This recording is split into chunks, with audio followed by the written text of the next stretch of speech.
Hey everybody, anybody here yet?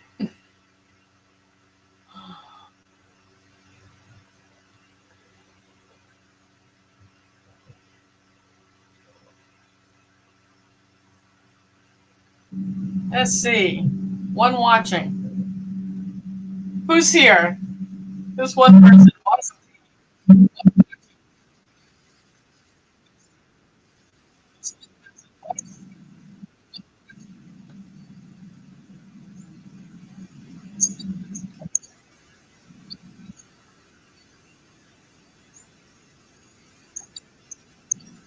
Hey Charlie, I'm gonna do this by myself tonight, looks like. No one else showing up? Not yet. So is that you that's here? No, not there yet. Okay, StreamYard is telling me that there's one of you here. I don't know who you are, so if you want to say hello, that'd be great.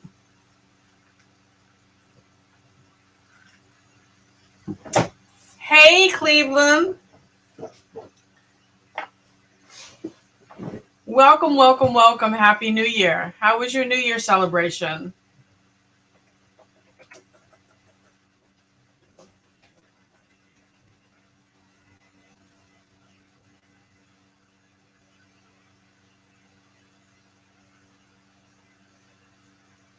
You know, if only one person's showing up today, Cleveland,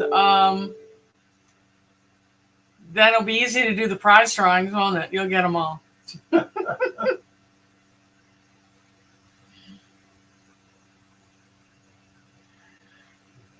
Yeah, we had dense fog. I mean, it was some of that stuff from the horror movies, Stay Out of the Moors, but Way Over the Moon type dense fog where the monsters come gradually out of the mist. And our neighbors set off fireworks, and you could see the glow on the ground, and then they would go up into the air, and for some reason come over the center of our house and explode. And you could see just the traces of the sparks. Made me nervous as hell. Not to mention what it did to the animals. Yeah, and Dutch Charlie, Reflect on Light. The next morning when we went outside, the air just stunk because that moisture held the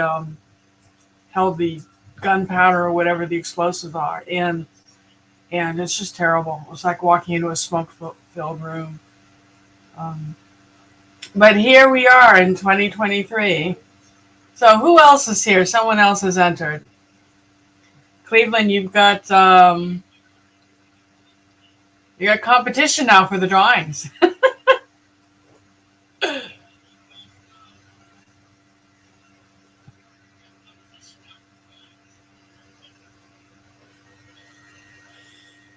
Oh, Happy New Year, whoever came in. Why don't you say something so we can greet you?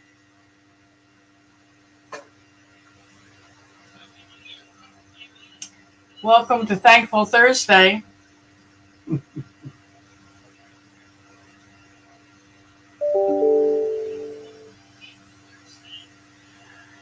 Oh, someone just commented on my short. Oh, it's Nikki. Um,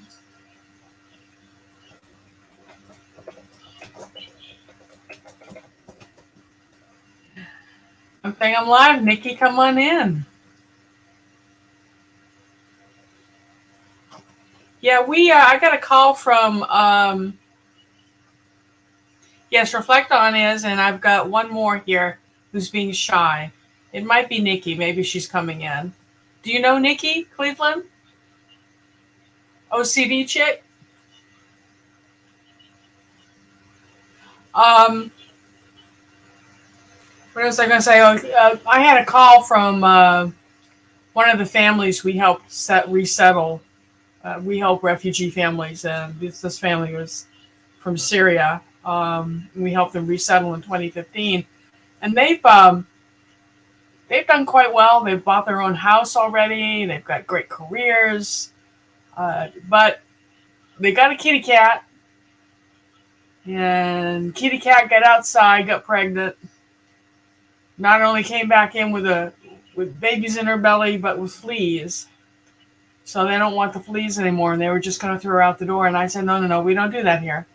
Um, the shelters were full, so guess who? Guess who went and adopted her? She's a lovely cat. She's been with us a week. A week today, Charlie? A week Friday.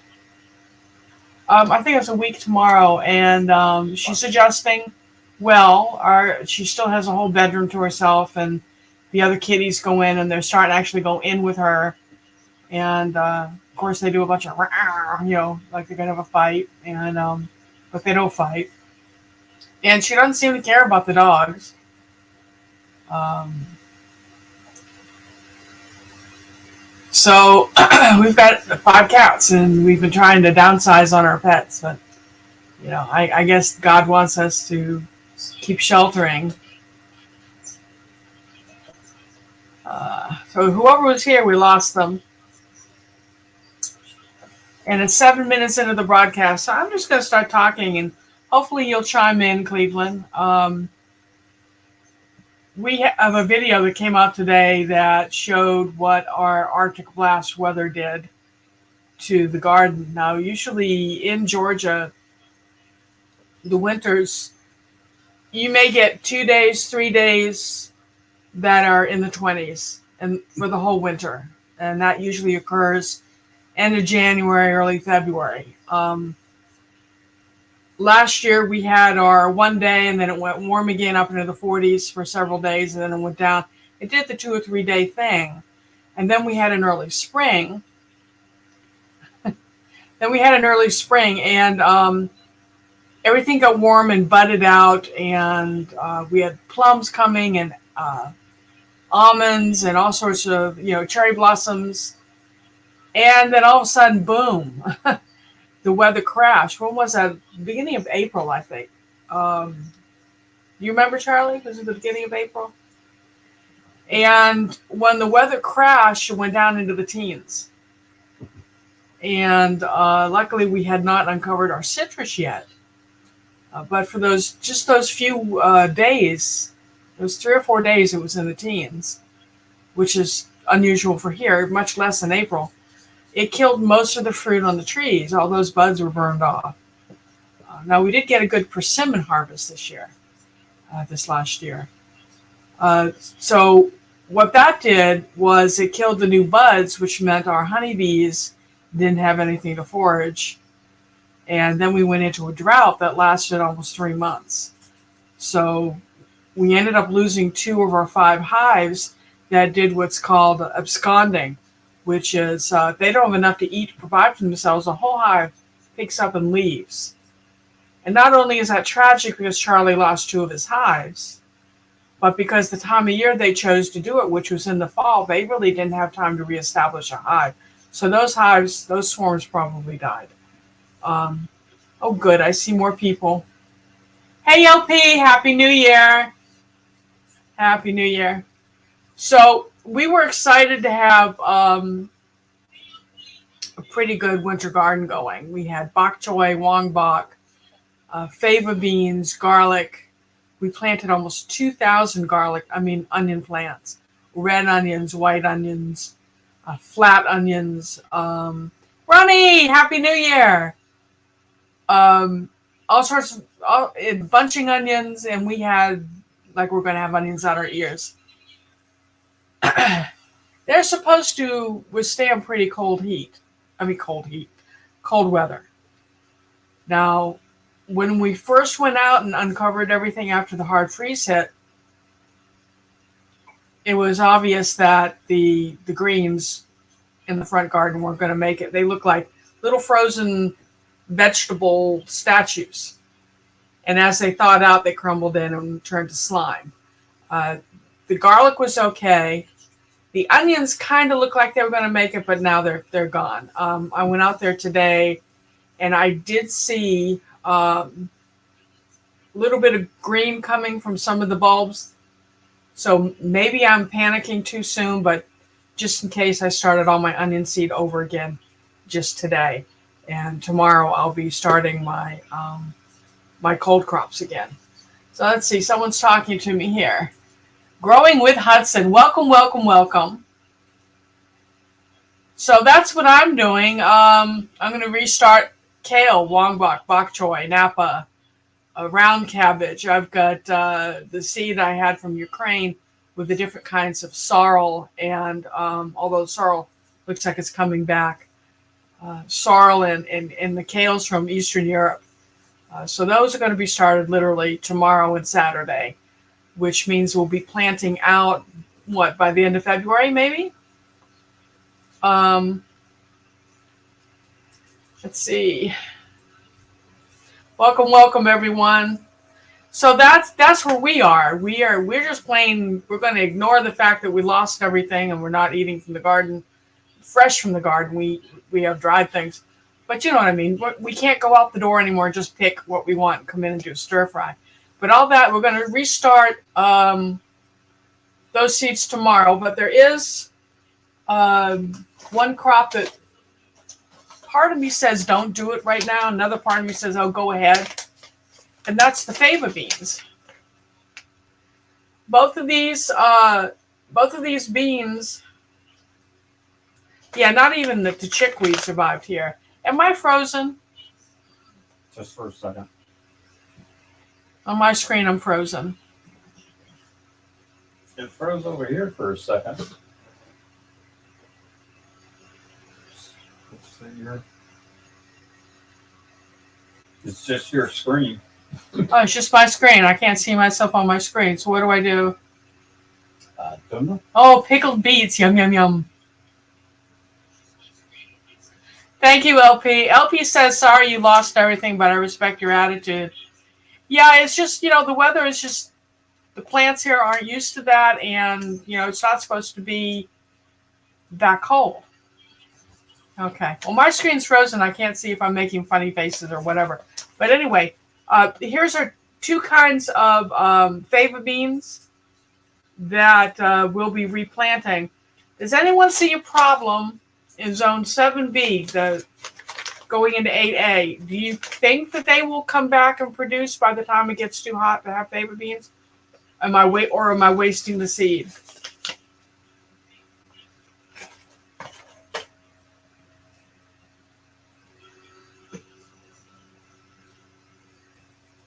Okay, growing with Hudson, what did you say no to?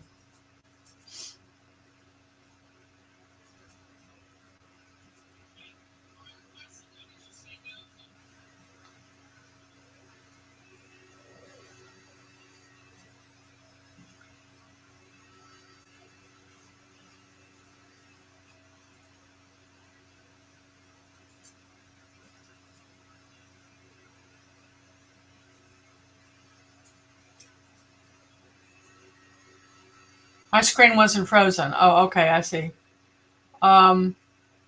Yay, Nikki! Happy New Year! You just missed my whole sad story on my garden. Right now, I'm trying to get everyone in chat to chime in as to whether they think planting these will be a waste of seed or whether it's worth trying.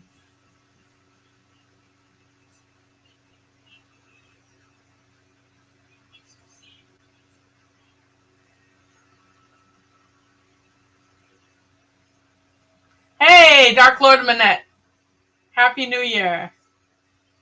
So come on, opinions, folks. Yeah, I'm with you, LP. I don't know how many seeds per packet.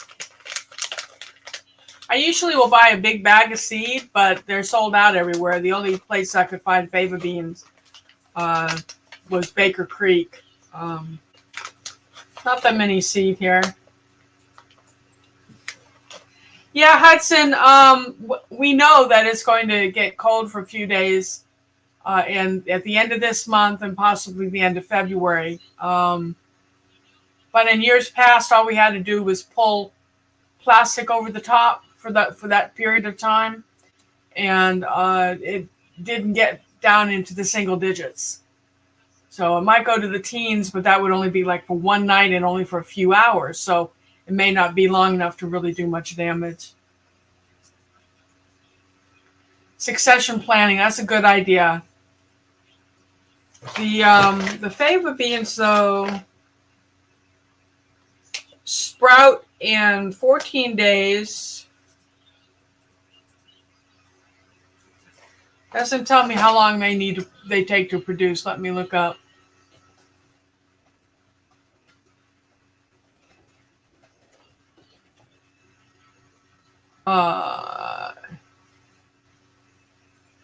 It could take between 70 and 220 days to mature. So 220 divided by 30 is what?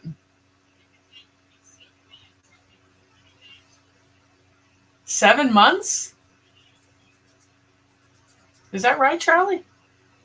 Yeah, that's pretty long. Wow.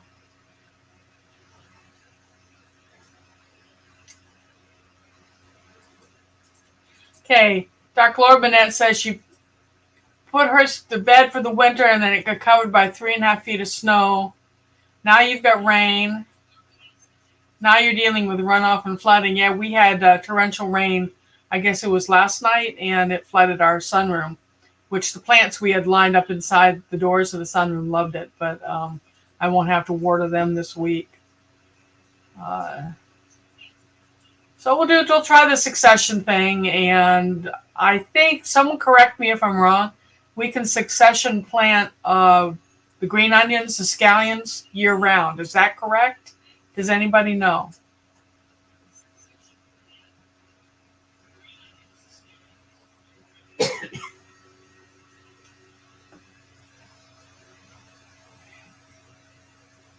Drop those seeds, says Nikki.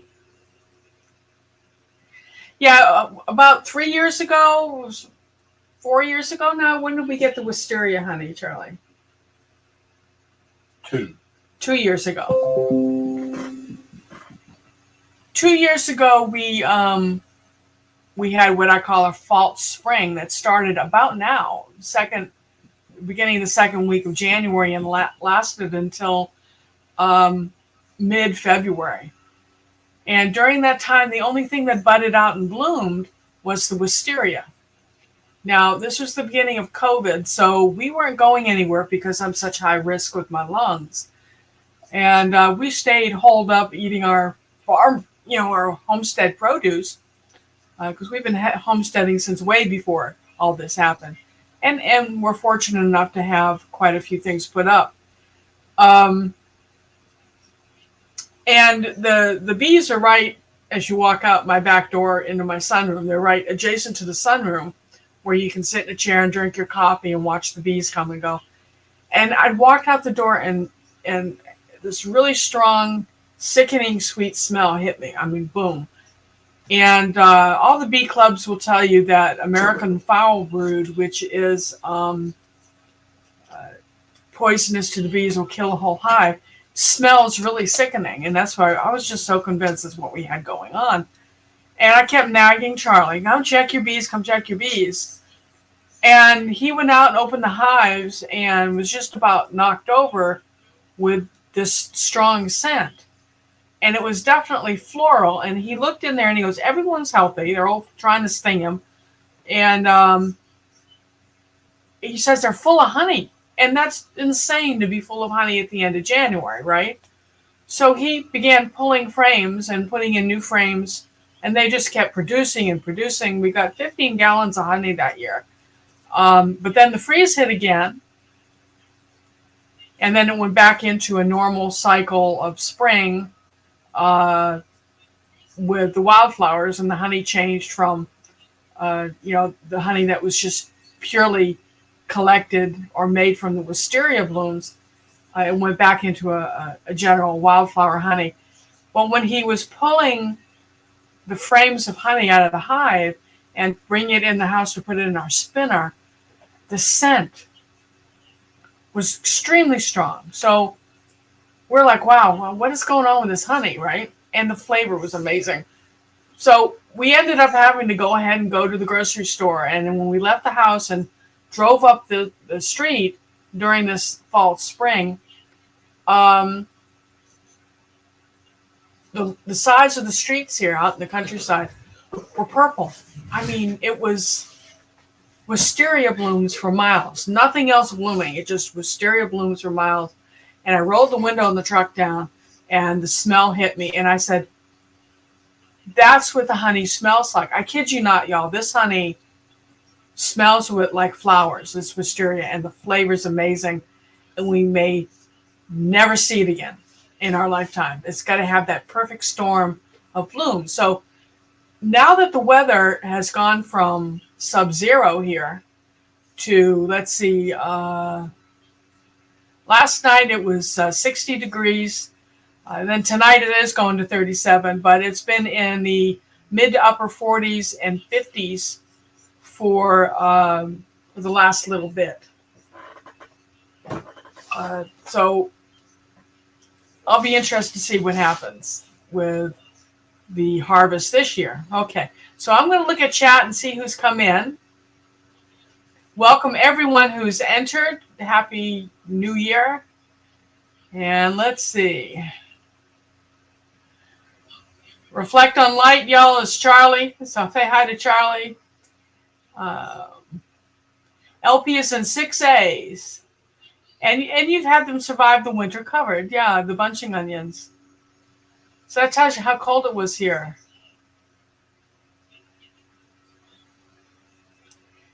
Yeah. Everybody remind everyone where exactly you are. So when we answer each other's questions, we know what perspective you're coming from. So Dark Lord says they don't plant until the second week of June. And you've had snow on July 4th. Annie, hey Annie. Annie, did I tell you I almost came to Perth on a journalism assignment? I was like just a few weeks away from coming, and I was going to stay there probably 6 months to a year. There was I think it was an opal mine that a company was proposing to put in, and I was going to come document the process, the environmental destruction as well as just the process. And then I think the mine got stopped. But Perth is where I would have been staying. Uncovered onions.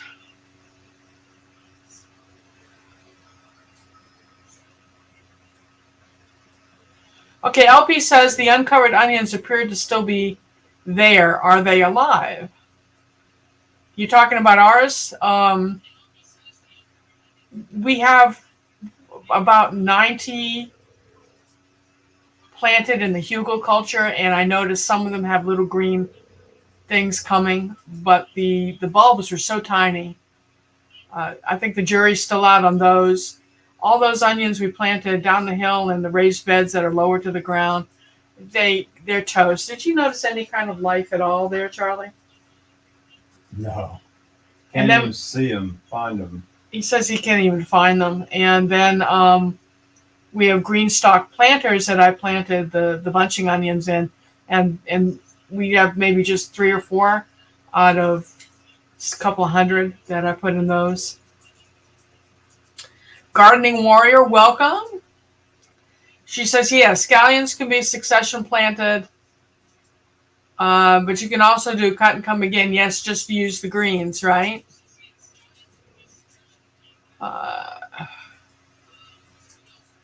Yes, I'm a little far behind. I'm scrolling. Yeah, the bees, they really had a treat with the wisteria honey. We always leave about half of what they bring in. We only clear out half the time, so they do have food. And maybe that's why Charlie has been, up until this point, very successful with his bees. He doesn't just rob all the honey and make them start over. Erica, welcome. Brampton Gardner, hi, welcome. Growing with Hudson's in Tennessee, Nikki, OCD, Dish, Chick, Maryland, Zone 7A. Annie's on there in Perth. Let's see. Oh, LP, so you still have, but well, how did I get so lucky to lose all my onions? My friends here in Atlanta, all their onions are alive. And ours, uh, yeah, I have 7 green stalk planters, LP. I have the deep ones and the shallow ones, and I'm trying new things in them. We've got 1, 2 of the green stalks dedicated to saffron that, if it holds true to form, should start blooming mid-month. So we'll keep an eye on that. Um, the cold didn't seem to impact them at all. Of course, they're grown in Kashmir, which is in part of the world that gets really, really, really cold.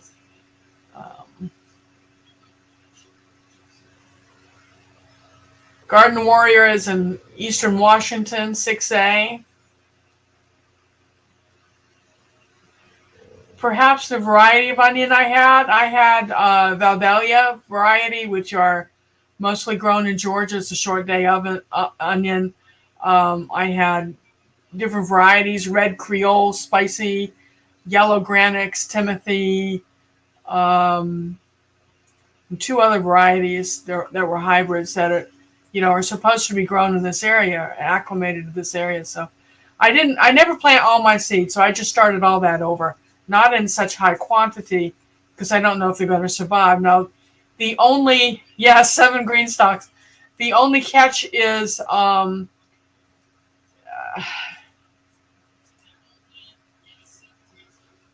seed is only good for a year, maybe 2 years if you push it. So I've got a lot of seed left over. I over ordered. So I guess if anybody, when we do the drawing tonight, if you would like to grow a short day onion, it grows best 6B hotter or lower.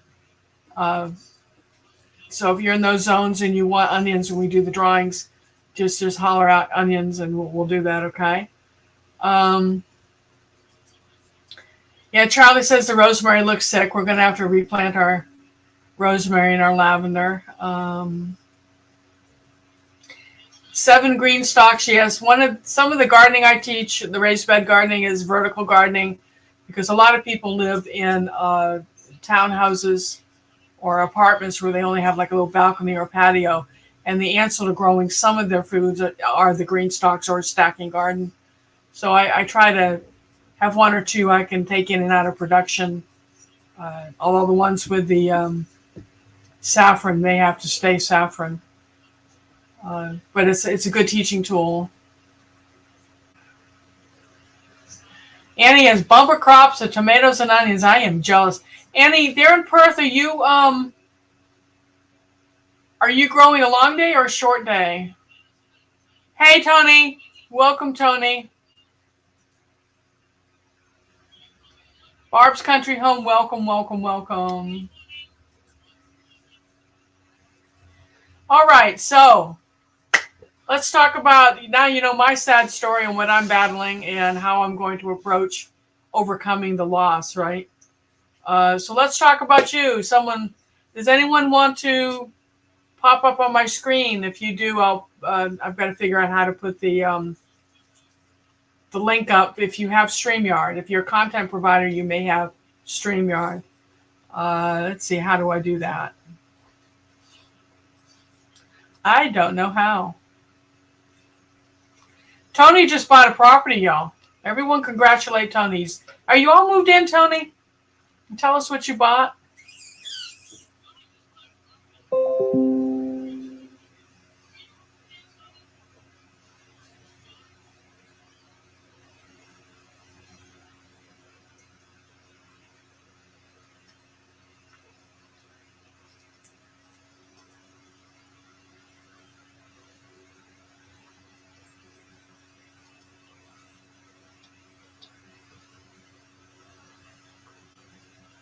I don't know how to set up.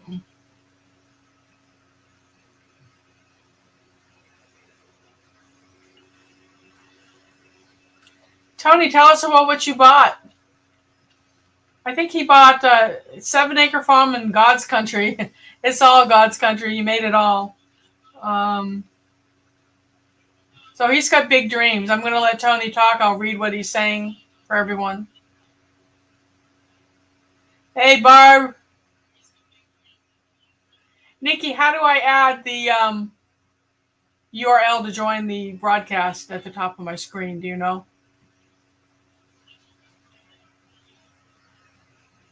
Oh, what kind of chickens did you get, Tony? Tony bought 7 chickens. He was asking Adrian out at Indiana Backyard Gardening what kind of chickens to get. Hey, Cassandra, welcome, welcome. And the chicken math has started for Tony. Yeah, Tony, you are aware that they're addictive and you'll start collecting probably in the next few weeks. You'll probably buy more. That's my prediction. Boji, hey, welcome, welcome. Boji, I'm trying to figure out how to put the URL if anyone wants to jump on my screen, how to add it to the live chat. If either you or Nikki or anyone who knows my my email can send me an email and step by step, then I can start putting people up on the screen. How's that?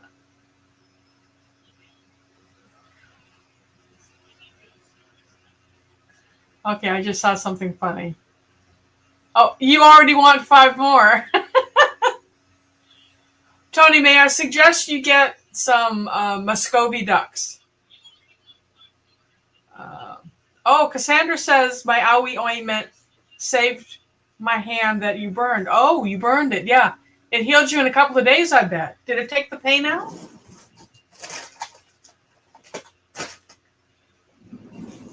She's talking about this. It's one of the few products that I make. I make owie ointment and achy ointment. And owie ointment is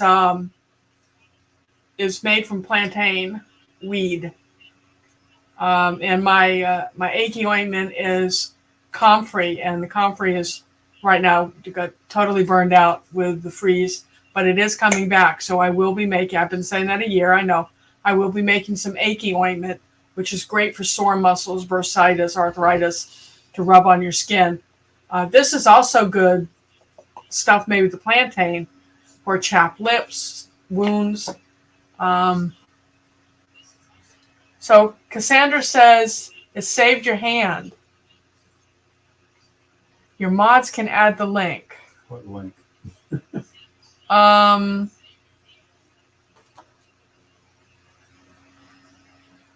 The link. The StreamYard link. Will it allow me? Let's see if this will work.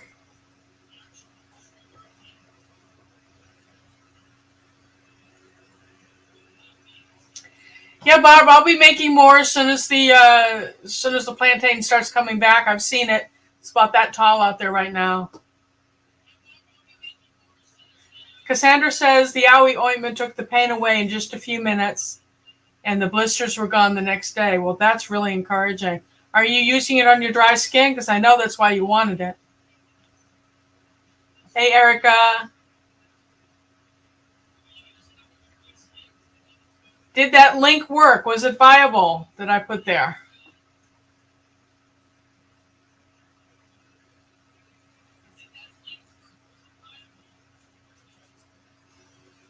Yeah, totally. It really is amazing. And I'm going to be making more this year than I did last year.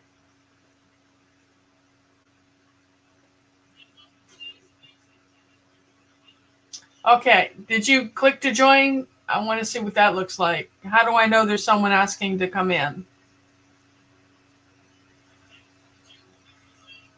Nikki, click. I'll put you up.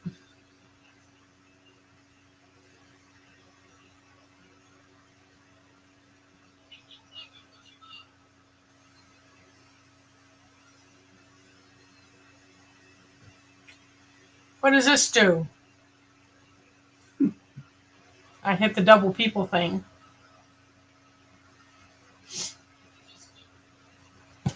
If anyone's clicking, I'm not seeing. Oh, you're in bed. Oh, that'd be fun.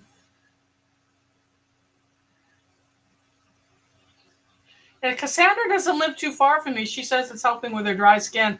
I actually met Cassandra, isn't that right? at a meetup over in Savannah this last summer.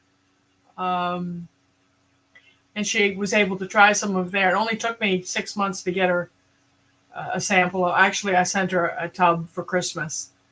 But it's good stuff. She's telling you, come on, let's talk about what are you going to do? Anyone lose things to the freeze, or how did the freeze impact your gardening?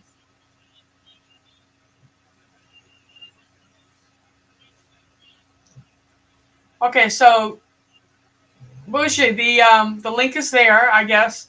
Now if someone clicks on it, how do I know?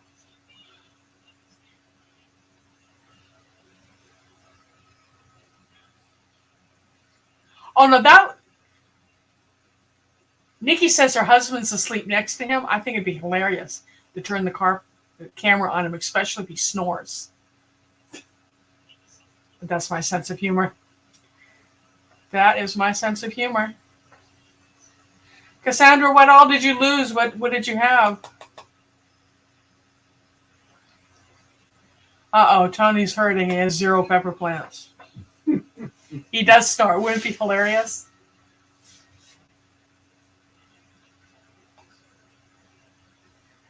LP in Michigan said it wasn't so out of the ordinary, but she got hit. But you're already prepping for cold in Michigan. So tell us, how do you prep for the cold? Do you cold frame? Do you have anything going in a cold frame under glass? Growing with Hudson says some garlic died, some survived. Were they different varieties of garlic? I mean, were there certain types of garlic that were more cold hardy? Did you determine that? All of our garlic made it. And we had garlic from Russia, Spain, Ukraine, Italy. I will see the person at the bottom. No one's clicking. Is everyone too shy?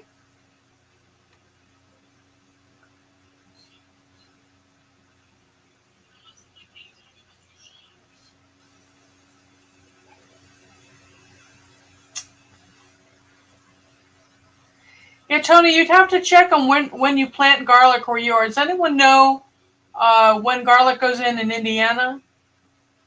But you need to order your garlic varieties in like June or July.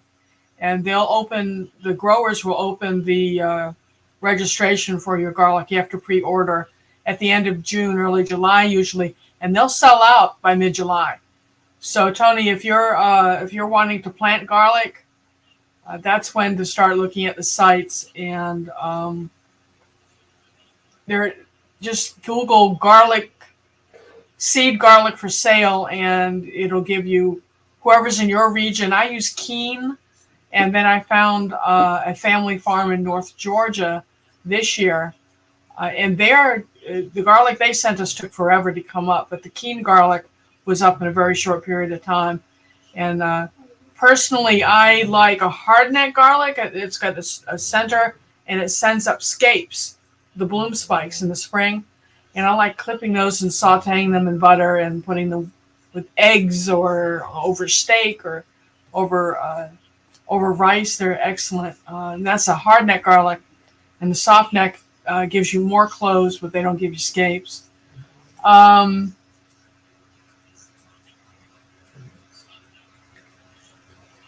Same variety planted in different areas of the yard. You must have some microclimates going on, Hudson. LP has 2 hoop houses and a 1-layer greenhouse plastic. That's what we have. Everything in them are babies. They're surviving but not growing. Yeah, they're stalled.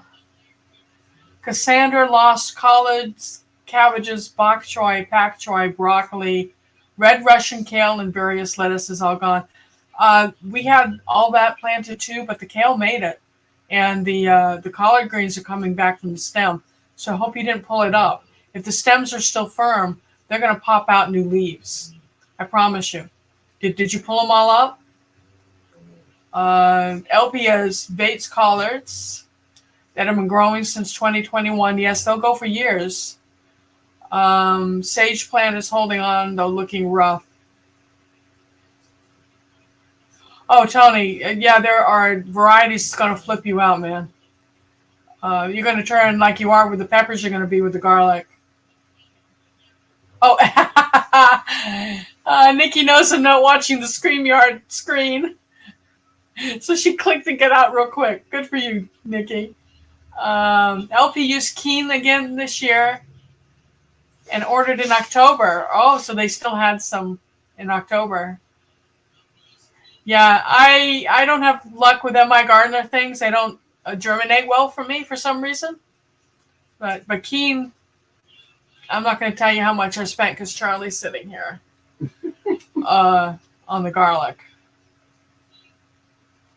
Yes, Tony, you can plant all sorts of different varieties of garlic next to each other.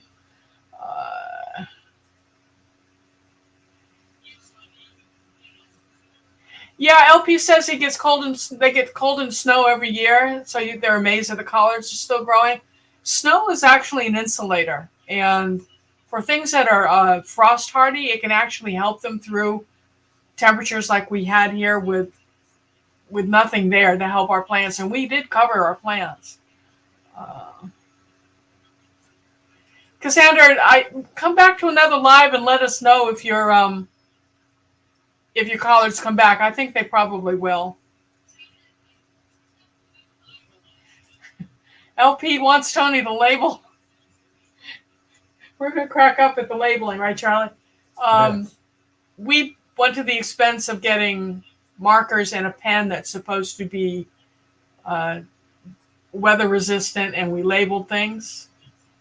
And especially with his hops that he put in 3 varieties of hops. And they washed clean, so we had no idea what we had. And then there's a creature, some sort of creature that goes into the garden and takes the labels, literally steals the plastic. And I have this vision in my head of digging around somewhere one day or a nest falling out of a tree that's lined with plant labels. But yeah, labeling's a good thing.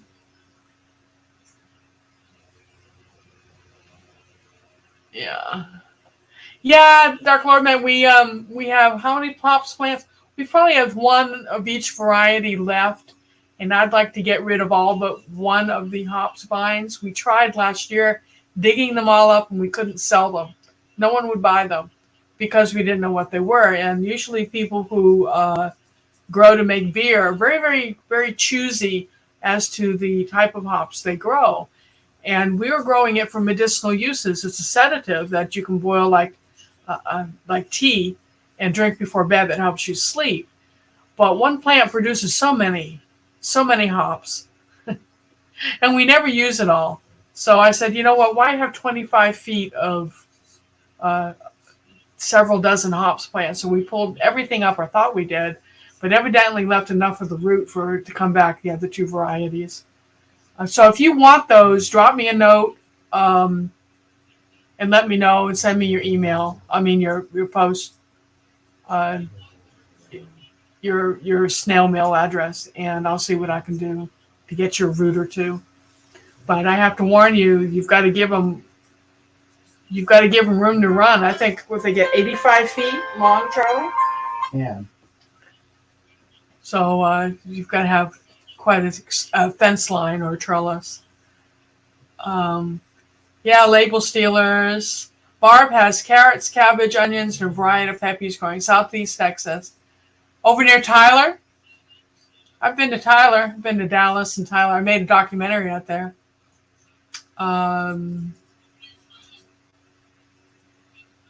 Okay, so yeah, drop me a line, Dark Lord, and remind me of your mailing address and what you're looking for. You're saying I offered you some hops. I also have to warn you, do not let the vines go like when they hang down. If you walk through them, don't let them push through with your face or with your bare skin, because you'll get contact dermatitis, almost like poison ivy, where they swiped you. I found that out the hard way.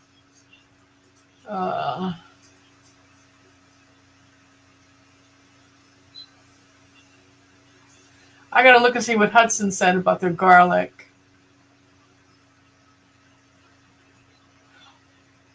Yeah, LP, we've got 900 garlics planted in like 5 or 7 varieties. I do have a video if you go through my library uh, as to the different varieties. And if you're interested, go find it, save your URL, and then when we go to harvest, we'll do a review of flavor, how large did the bulbs grow, and some of them are supposed to store 6 to 8 months, and others you have to use right away.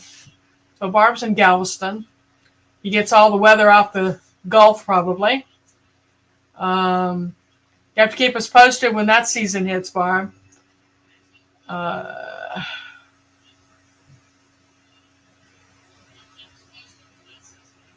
LP Dang has she said LP says dang she takes pictures of where it is. That's probably a good idea, Charlie, is to do a garden map. Yep. Who's who in garlic, yeah. Let's see.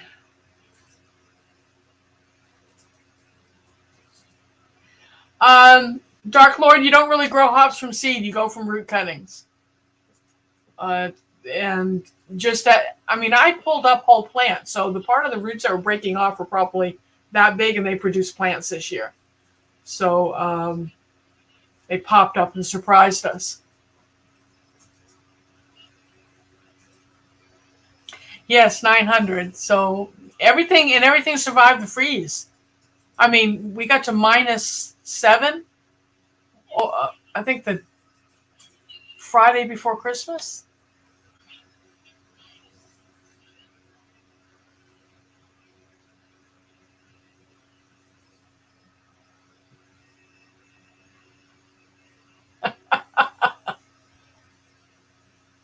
And Charlie's telling you can order 6-inch lengths of hop roots from the internet. And when you go to look at see how much they are, I'll look it up for you real quick.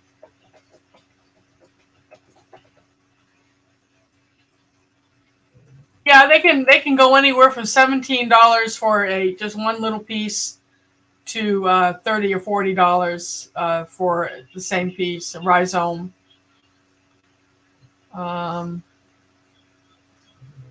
So if I send you a little piece as a gift, that's a pretty nice gift, I think.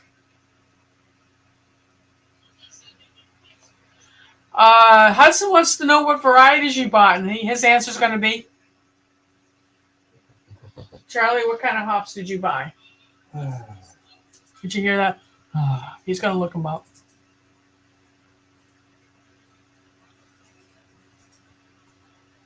I can tell you that when he was ordering his hops roots, he was at some website. And when he mentioned a variety that had chocolate in the name, of course, I'm like, well, order that one. So we probably have 1 or 2 chocolates out there. And then 2 other varieties that he's going to try to remember. What looks familiar to you? Did you find the site? I haven't found it yet. Okay, he's still looking. When he finds the site where he ordered his hops, he'll tell you what they are. But you've got a 50-50 chance of getting the chocolate one. Charlie says he looks for varieties that don't get fungi. Tony, what kind of greenhouse are you putting in?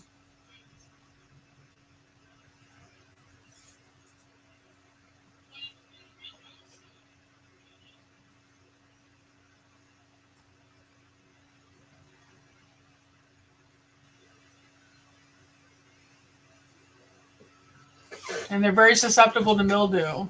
I think everyone's Googling. Is that what everyone's doing? No one's talking. Talk, talk, talk.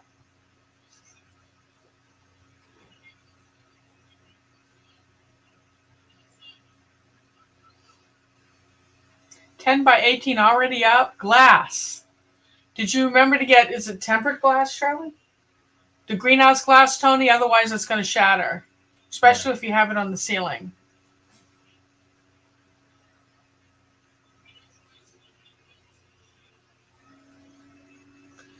Hopefully, Yeah, Charlie's doing his research Yeah, try and on the find hops for you.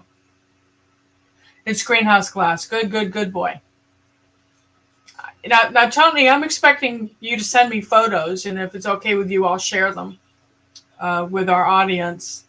The progress, unless you want to become a YouTube provider, the content provider, I'm sure there's people who would like to watch your progress. All right. So, how many of you all in here know Danny over at Wicked Awesome Gardens?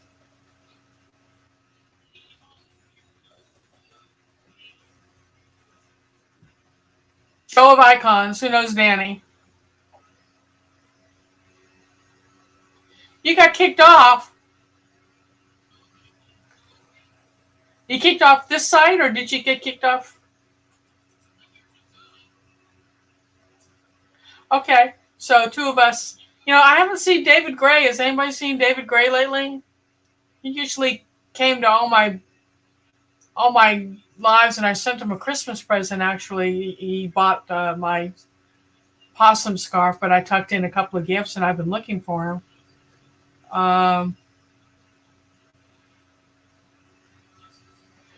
Yeah, I don't know, Tony. I hope he's okay. He kind of sounded depressed to me before the holiday. Anyway, so Danny, you remember the video she did on photo boxes for seeds?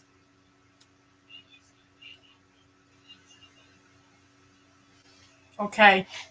Can you see behind me these boxes?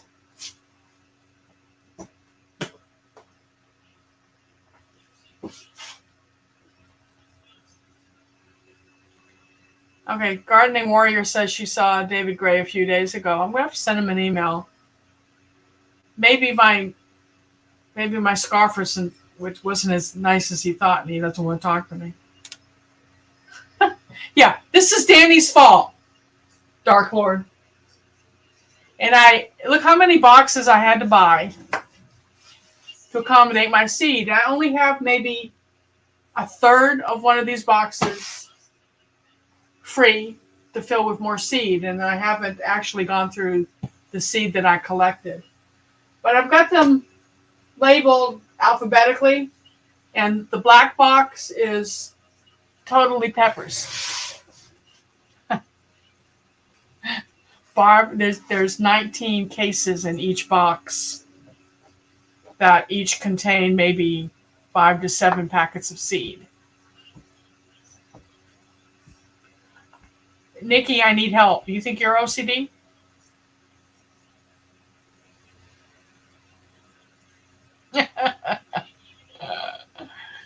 Yeah, where is Danny? I'm going to give her a hard time for not showing up. Okay, so we've been on the air about an hour, so let's do our drawings for tonight. If you wanted a chunk of hops, again, you're going to need lots of room. In Germany, they'll plant them, and they'll have wires strung between telephone poles 80 feet up with string, and the hops will call that string. So that's how much room they give them in Germany, and they'll grow in the harsh cold. But I'll only have 2, maybe 3 roots to share, so that I know are there, that I don't want where they are. So I guess the first 2 or 3 people who emailed me and ask for them will get them. CDO. Oh. Yeah, Nikki, I may have you be, but you're a teacher, right? So you can teach me how to do some of this stuff that I have trouble with. I really am not a technical person trying to get the stream right. I'd love for y'all to be able to pop up on the screen and say hello and say a few things.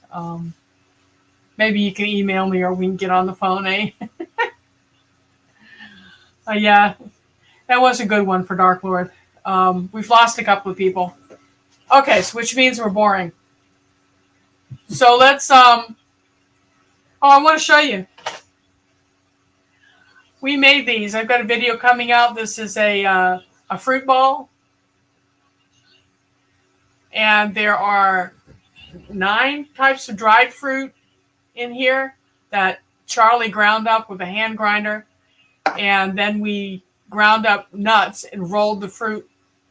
Mixed a little bit of honey in the fruit and then rolled it into balls and rolled that into nuts. And the nuts are macadamia, pistachio, pecan, and hazelnut, all ground up with these. And I did a video, and they're really good. I'm going to make you jealous by eating one.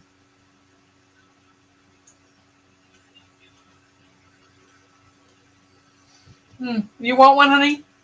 No, not right now. No. I wish I could share. If I could mail these to you, I would. I think they'd come to you flattened out going through the mail system. So, let's see. I'm going to try a trivia question.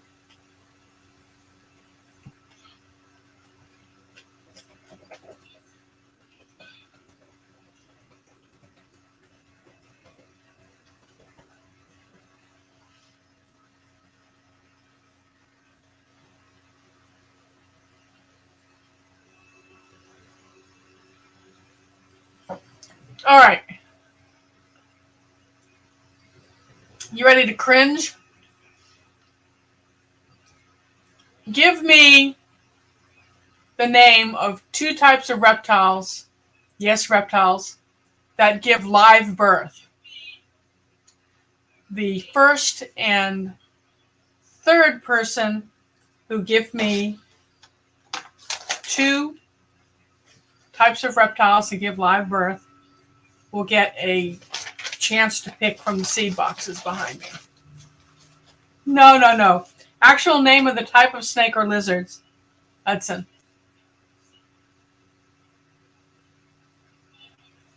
It is yummy. Boas. Can you name another one? I want you to name 2.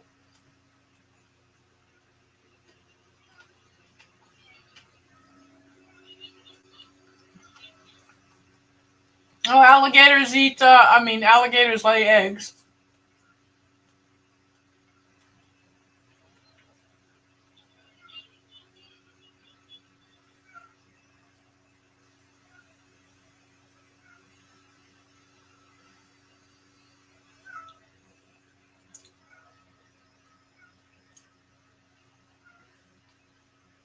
Geckos, right? So, Dark Lord.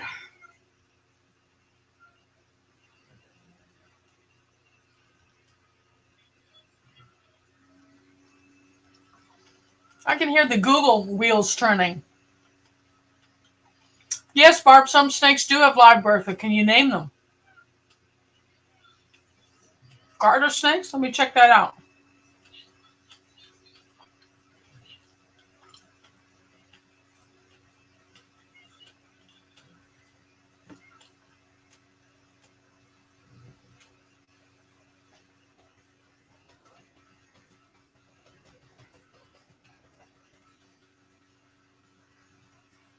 You're right. Garter snakes do not lay eggs.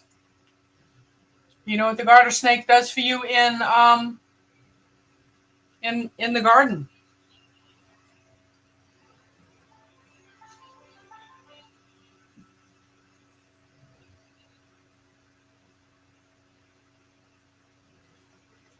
And crocodile, yeah.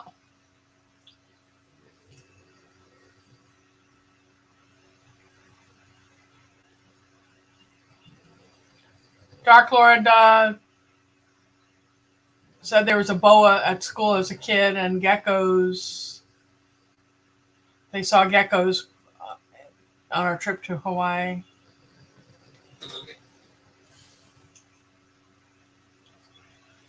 Okay. Need a third person. Iguanas lay eggs. And it's an eel or reptile? The fish, isn't it? Yeah. Eel's a fish. Mm-hmm. Anyway, so Barb brought up garter snakes. The garter snakes eat insects, especially when they're young. They'll eat the chewing insects in your garden that are after your plants. So they're really nice to have around. And they don't bother you if you won't bother them. I will tell you that the copperhead, the venomous snake, the copperhead, gives live birth. I raised geckos at one time, chameleons, and chameleons give live birth.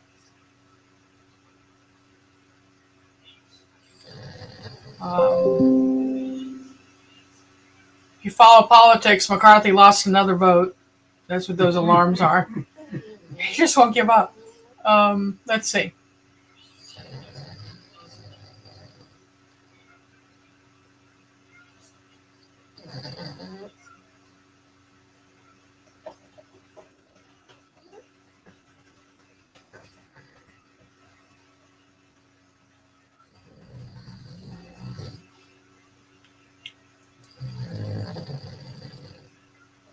All right, the plant sorrel, S-O-R-R-E-L. There are two plants that are called sorrel, and they're very different. Who can tell me, by using the species name, who can tell me the flavor profile and if they're a shrub or an herb? I want you to name, using the scientific name for sorrel.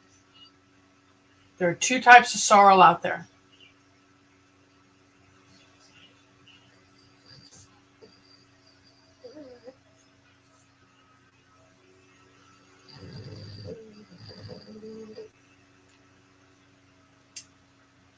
Okay, I need Jeopardy music. Okay, what is hibiscus herb? Did you catch my How to Google Things video?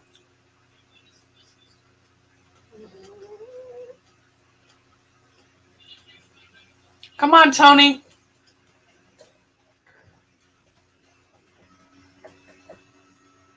Come on, Nikki. Rumex asterosa. Is that the green herb, or what is that? And what's its flavor profile?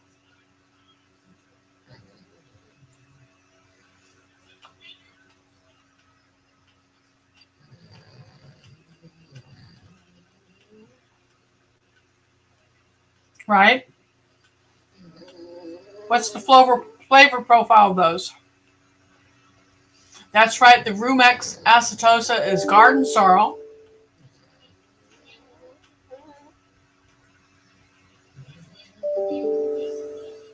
Is it a spice?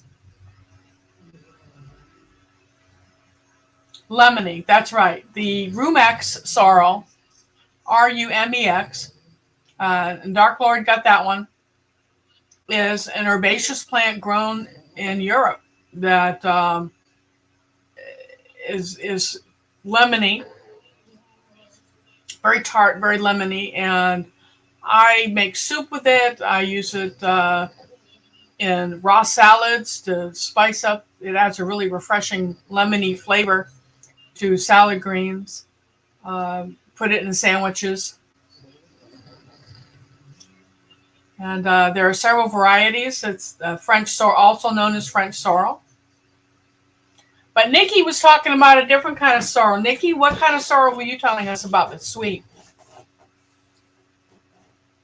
Barb got that one too. Arnica sororia. I don't know if that's the right one though. Let me see.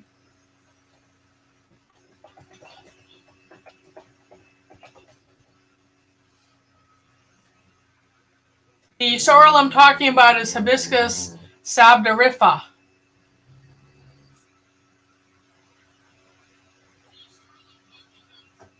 I'm going to cut and paste that for you.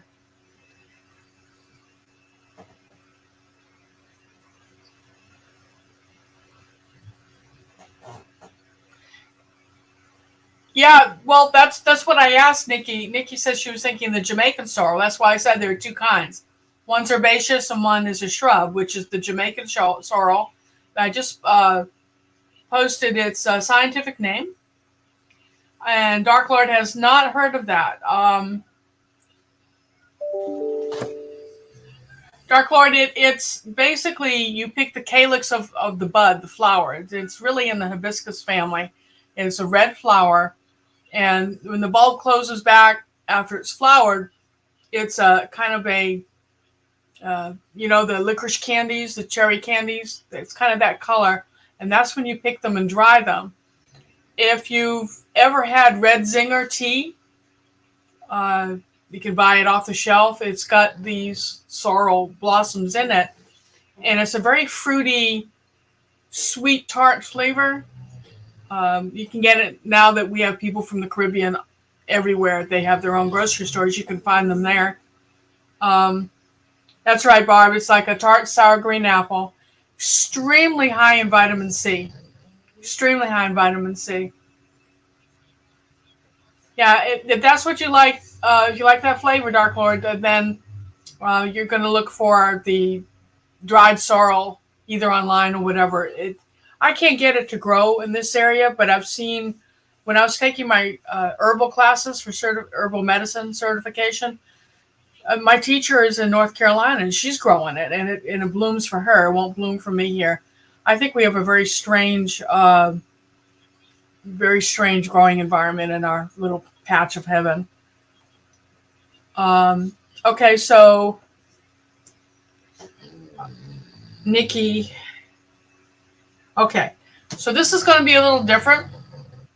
I've got all my seed in a box behind me. And I'm going to call your name one by one, and you're going to give me a letter from A to W. And that's the box I'm going to open. And it's up to you to guess what vegetables are filed under those letters to try to zero in on maybe something you think I have that you want. So let's see. The first person to answer correctly was Dark Lord. Pick a letter from A to W.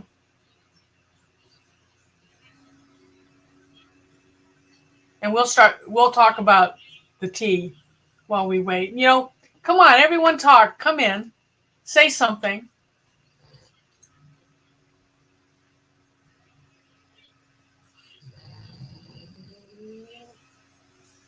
We're waiting for Dark Lord to pick G.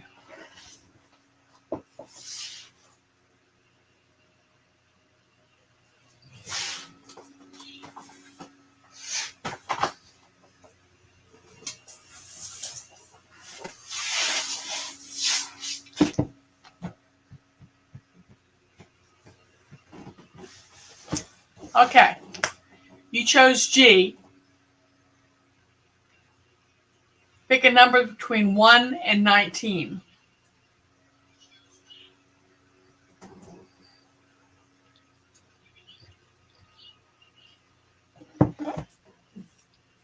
A number between 1 and 19.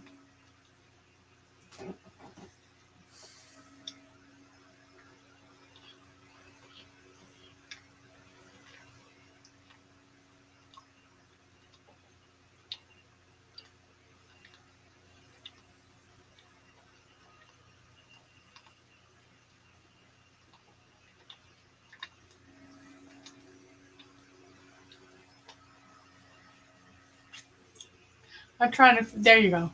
Okay. 17. Okay, Dark Lord. 5. I hope the suspense is killing you. Okay, so 1, 2, 3, 4, 5. Uh-oh, you may not be too happy with this choice.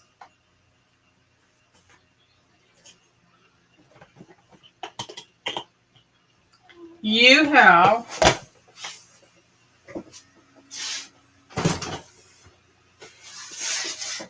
that's my box of gourd seeds.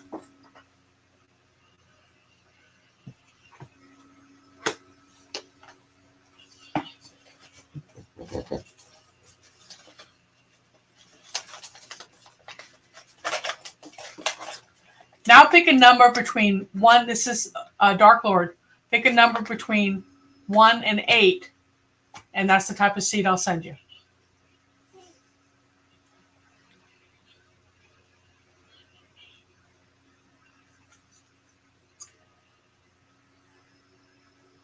Barb's Country, you're the next one up. And I'm going to ask you to pick pick a letter of the alphabet between A and W. Okay, so she says, Dark Lord says 7. 1, 2, 3, 4, 5, 6, 7. We got snake gourds coming. Yes, the package is already open, but that's okay. The seeds are okay that are in here, okay? And I only start 2 or 3 vines a year. So this is Dark Lord.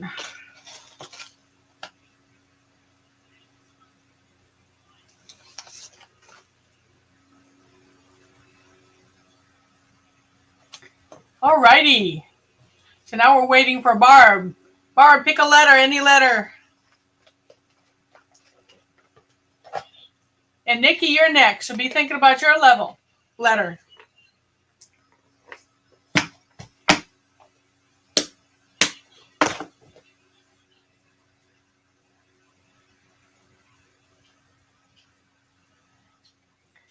Oh, I just don't know. The reason I said you may not be happy is because you may not have the space. But these snake gourds are the ones that taste like zucchini. We let them get 2.5, 3 feet long and cut them, and then every year a few will let go to maturity, and you let it just dry on the vine, and it turns into a loofah sponge. So when it gets dry, then you cut it down and cut it into chunks, shake the seed out, and you've got seed for next year. But you've got the loofah sponge to either put it in the shower or clean dishes or whatever with. It's a very useful thing.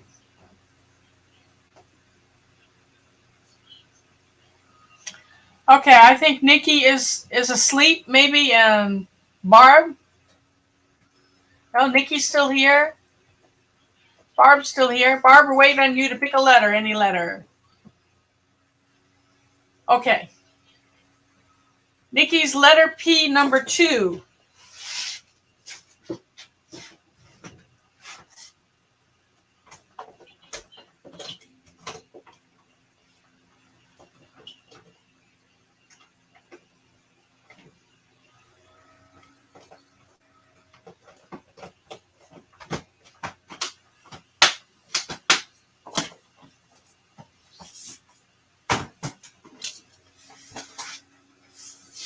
Oh, Nikki. Ah. Oh, that's broken already. That's new too. Look at that, y'all. So much for things lasting. Mr. Fix It. Do you have any duct tape? My wax on the front of that crap. You might have to. Sure enough. Okay, so what Nikki wants is Mizuna. I do have some volunteer Mizuna in the yard, Nikki. It's an edible chrysanthemum from Asia. Here's Barb. Barb says C. And also, Barb, pick a number between 1 and 18. Anyway, but back to the Mizuna. It's kind of a peppery horseradishy green. It's edible chrysanthemum, and it reseeds. We have it now in our lawn, which is fine. And we've got green and white. Oh, we've got one surprise thing in here. 1, 2, 3, 4, 5, 6, 7, 8, 9. Nikki, number 1 to 9. Nikki says crazy glue, Charlie. We have some of that somewhere. Yeah, I don't know where. Somewhere on these craft shelves. Okay, Nikki, what did I say? A number between 1 and 9. 1, 2, 3, 4, 5, 6, 7. Yeah. So, while Nikki's choosing a number between 1 to 9, I've got to save the balls from the cat. No. Silly. Here, Charlie. Protect my balls.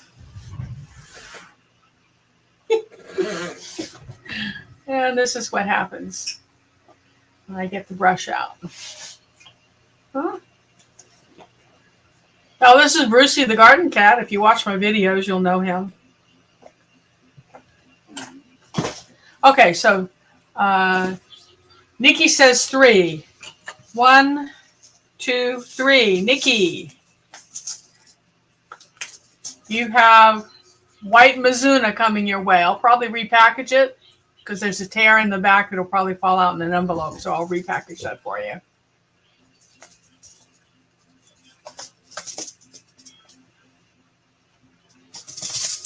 Now he's after the seed, Nikki. So now we're going to go to bin C.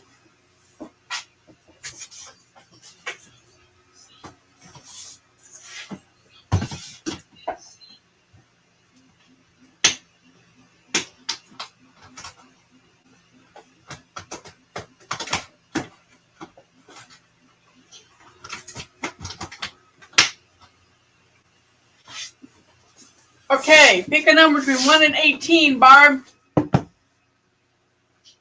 7. 1, 2, 3, 4, 5, 6, 7. Beans. You like beans, Barb?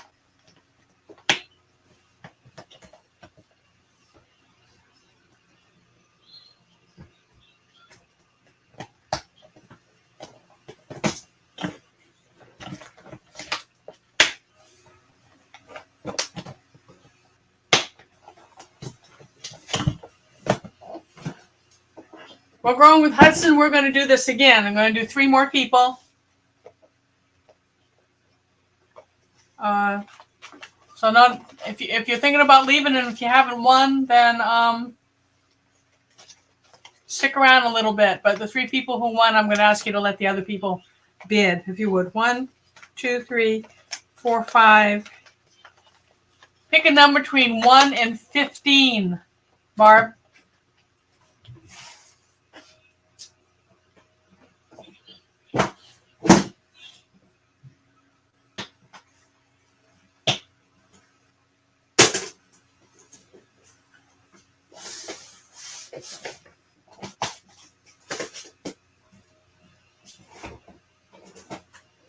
And you may ask, how come she gets to pick between 1 and 15? It's because we have 1, 2, 3, 4,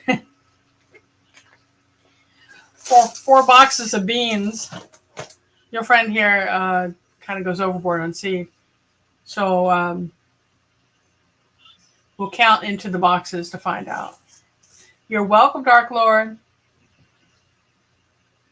I know, I'm making you work for this. But hey, it's free seed. And it adds attention, doesn't it? You know, what am I going to win? Okay, Barb, come on. 1 to 15. Actually, 1 to 20. 5, 10, 15. But there's 1 to 15.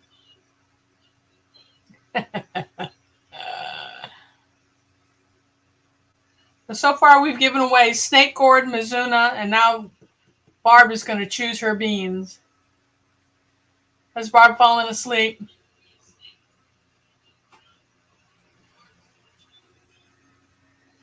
Okay, who has a trivia question they can throw out for the next thing?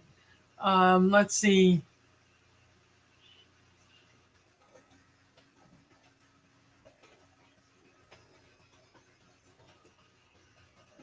How large or how much did the largest pumpkin weigh?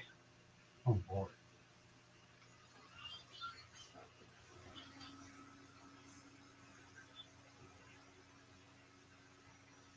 How large did the largest pumpkin weigh? Okay, Barb, you love beans? Pick a number between 1 through 15, and we'll go through all these boxes of beans, and you'll see what you won. How crazy is that? Pick a number between 1 and 15, Barb. Yeah, the largest pumpkin grown on record today. Google, Google, Google, Google. Say that 3 times fast. Google, Google, Google. Charlie's still looking for those hops. No, don't order any.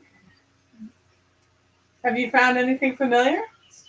No, the website I ordered from, I can't find it again. Well, maybe they went out of business. Possibly. 2,702 pounds. So, okay, Hudson. Hudson won. Hudson, pick a letter from, or a letter from A to W. And we're still waiting on Barb to pick a number for her beans. Barb, pick a number between 1 and 15.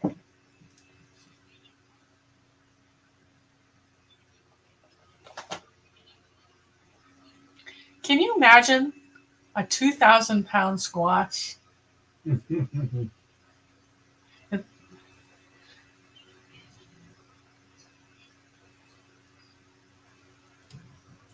Okay. You ate. That's kind of funny, Hudson. You ate what? What did you eat?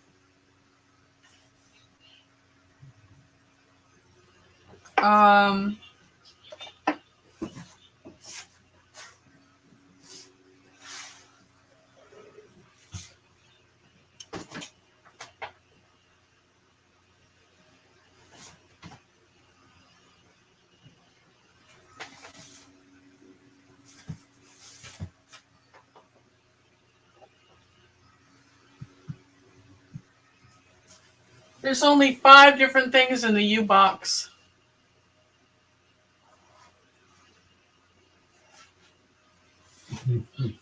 So I'll count in this box for you. There's only 5 things.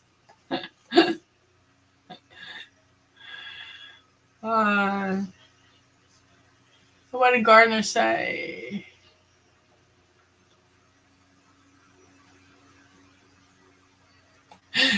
Yeah, Gardening Warrior. I just took one winner that time. We're looking for Barb's Country to pick a number between 1 and 15. She must really be lagging or multitasking. Hudson wants you 8. Okay, so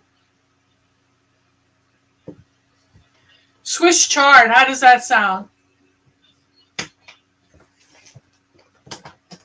So the fact that a specific vegetable is named here, it tells me that it's all chard in this box.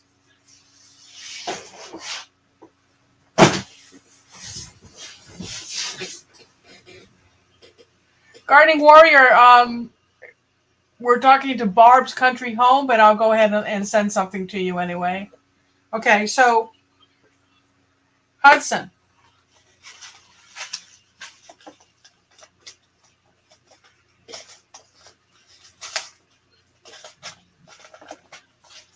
Number between 1 and 7, Hudson.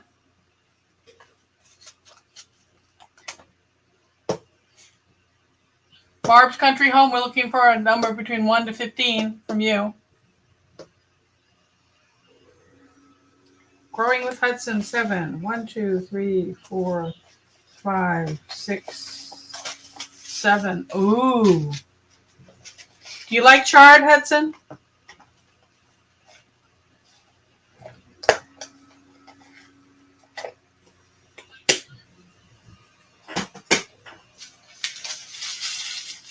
Kitazawa seed is one of my favorite suppliers. Their germination rates are phenomenal.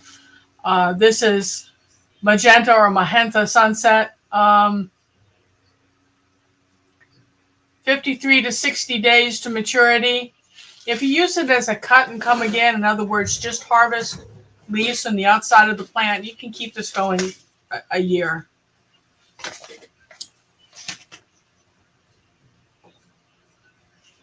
And there's a good lot of seed in that.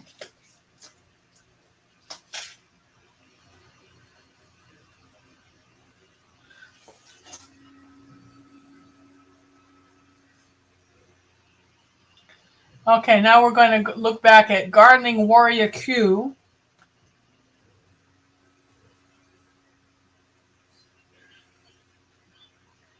To see her choices. Okay, I'm gonna scroll Gardening Warrior.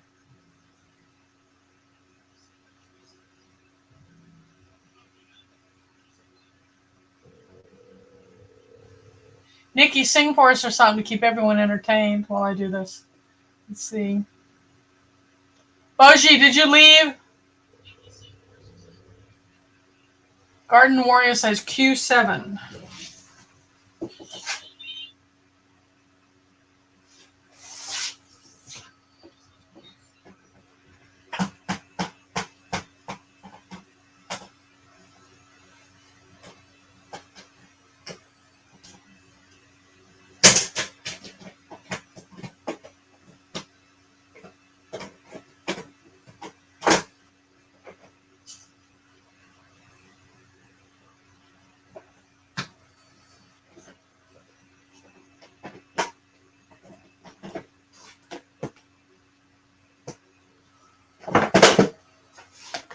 All right. What you chose gave you onion seed.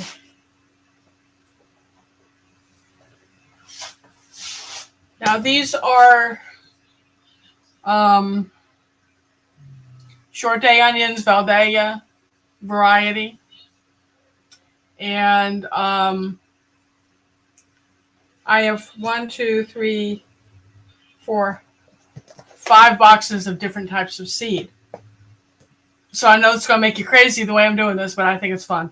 So pick a number from 1 to 5, and we'll look in that box, and we're going to count how many packets of seed to see what kind of onion seed you're getting.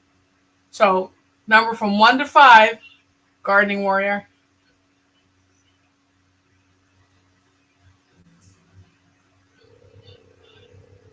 Barb says 7. 1, 2, oh, in here.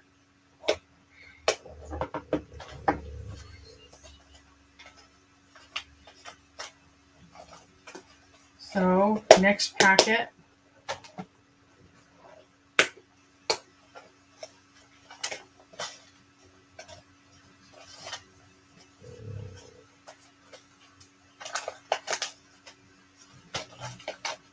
Had an empty packet in there.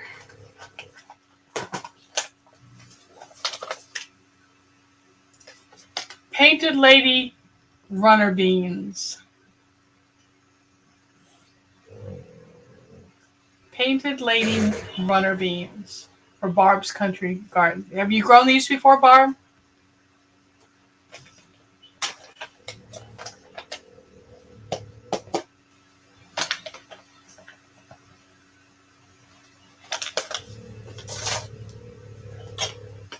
Okay. Q3. That means the top box. Or no, 1, 2, third box. And let's see how many we can choose from in here. Gardening Warrior.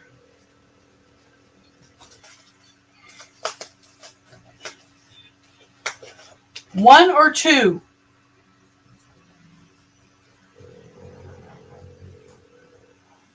Gardening Warrior. There's only 2 packets in here. You want... You know what? I'm just going to give you 2 because these are old.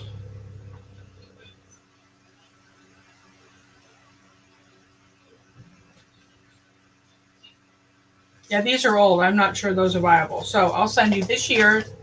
Oh, these are so good. Red Creole onions. Red Creole onions. And if you would like to watch my onion sowing video, I've got a no-fail attempt on germination, and then you transplant them to your garden after about 8 weeks, 8 to 10 weeks. So that's a good haul. Those red Creoles are much sought after.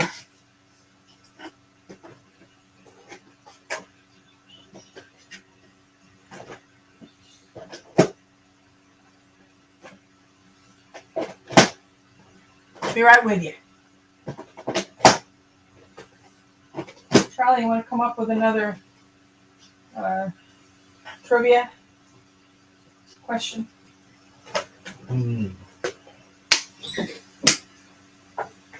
What's the hottest planet in the solar system?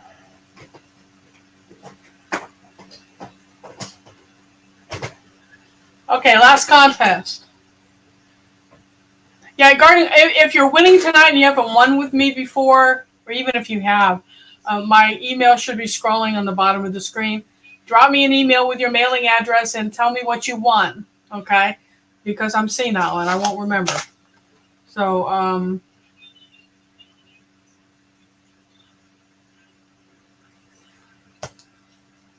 let's see. Charlie wants to know for our last contestant winner tonight. He wants to know what is the hottest planet in our solar system. The hottest planet in our solar system. Sounds like a trick question to me, but we'll see. No, Dark Lord, I've got you.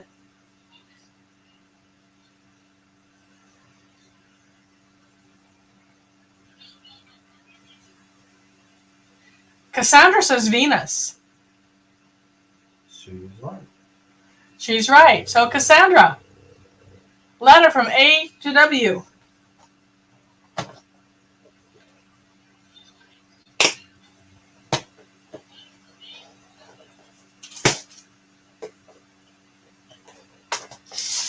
Growing with Hudson says the sun. It's not a planet. He says it's not a planet.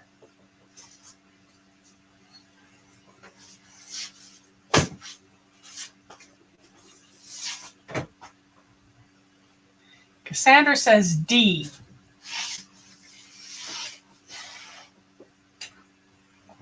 D?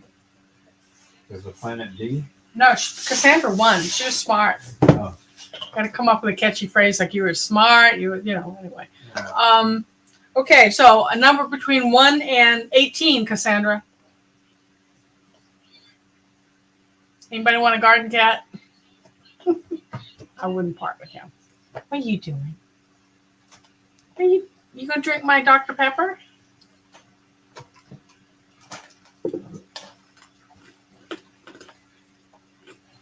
$16.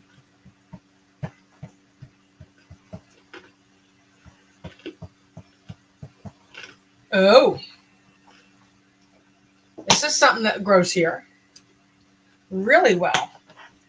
And I say that because I know Cassandra's only half an hour from me. Maybe, Cassandra. We really do need to get together.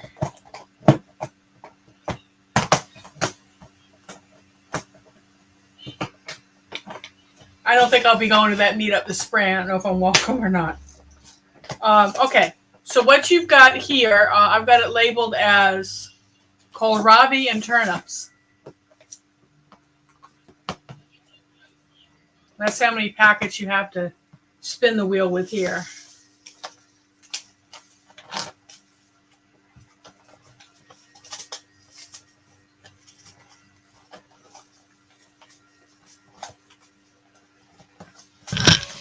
I have a dozen different packets of seed, and you're looking at the ceiling now, thanks to the cat.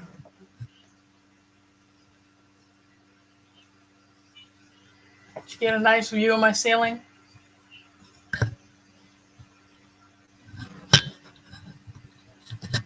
Are we back? Okay.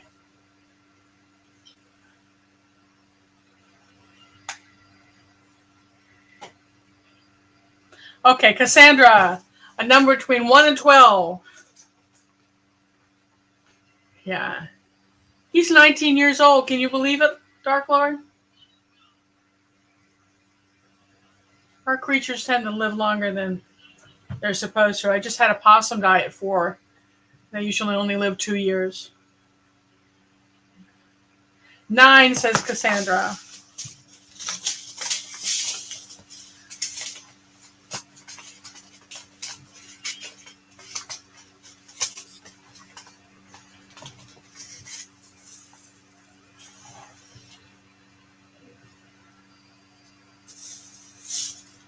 Do you see what that is? That is non-GMO certified, which is hilarious. Shogoin turnip produces a quality white globe-shaped turnip with firm grained flesh. It's grown for both its mild green tops and excellent roots. Best harvested when the roots are like 4 inches. And they're great for soups, salads, or stir fries.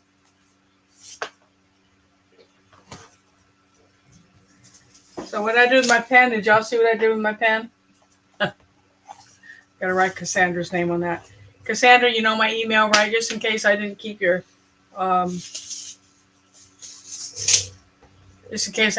address, please drop me an email and refresh my memory.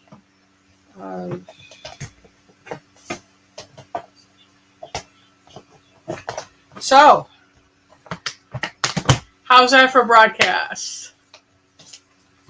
Yep, if you're a Southern girl, Cassandra, I'd be shocked if you didn't like turnips.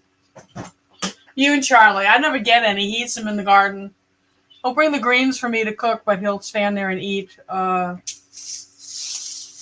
turnips and the kohlrabi right in the garden. All right, so that wraps up this week's broadcast, and I want to thank everyone who showed up. I average about 10 people in here watching, and don't forget to hit the like button. We're as high as 14 at one point tonight, so that's encouraging. Please share my videos, subscribe, thumbs up, comment, that type of thing, and help me grow this channel. I'm aiming at 1,000 participants right now. When you come to the broadcast, we're doing the first and the third Thursday every month. If you have a topic you think we should talk about, let me know, and we'll make it the topic of that night's broadcast. We'll have drawings at every broadcast, of course. And I'd like to start having guests if you want to be a guest.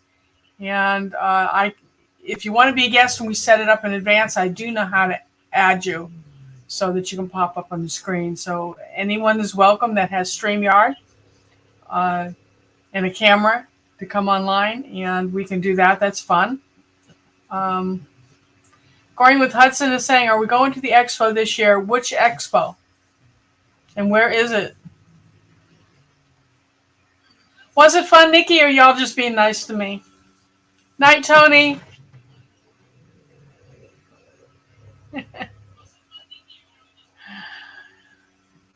Okay, Hudson's asking me if I'm going to the expo, but I don't know which one they're talking about.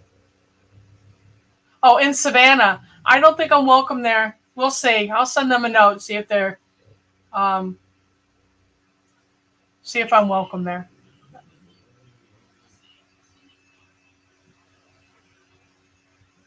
Good. Thank you, Gardening Warrior. Did you remember to send me an email? Gardening Warrior, send me your email with your mailing address. Good. Yeah, the Soil family. I would like to, but I don't. As I say, I'll have to see if I'm welcome to be there.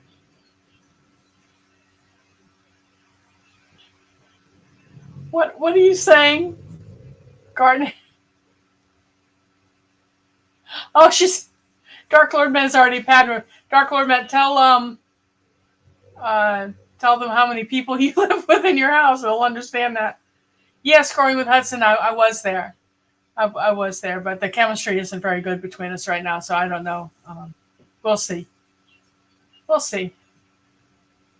Been bouncing off the wall too much. It needs more padding.